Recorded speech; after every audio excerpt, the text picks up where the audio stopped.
जय Shivray public. तर public आज आलेलं आहे आपलं पोखरामधलं पियूष कंपनीचं ठिबक. तर तुम्ही बघणार आहे मित्रांनो. तर आपण आता ठिबकचे बंडल ठेवणार आहे मक्कामध्ये, कारण की आपल्याला उद्या पात्राचे ते ठिबकचे बंडल बिजूच्या कांद्याला. तर ते आणलेले आपण 3 एकरचे 18 बंडल. तर अजून अर्धा एकरचं बाकी आहे आपलं.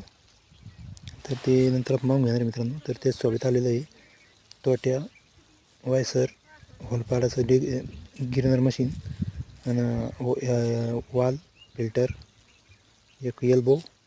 तर अशा वस्तू आलेल्या आहे मित्रांनो त्याच्या संग. आणि जर छड्या घ्यायच्या तर 3000 रुपये द्यायचे वरून त्या फिल्टरसाठी, ठिबकसाठी आपल्या. त्याच्यानंतर आपण आता बिजोईचे कांदे लावायचं काम चालू आहे वावरामध्ये. तर पुढं बायला देते आपण कांदे टाकून सारीमध्ये 2 बायला देते, 2 एक मिळून बिजोई कोल्ड्यामध्ये. कारण की आपल्याकडे नव्हतं 8 दिवसांनी चालू आपलं बिजू लावायचं काम. तर ठिबक काही नव्हतं आपल्याकडं, म्हणून आपण कोल्ड्यामध्ये बिजू लावा सुरू केलेली मित्रांनो. तुमच्याकडे कशी लाकूड करता नक्की सांगा, जेणेकरून आम्हाला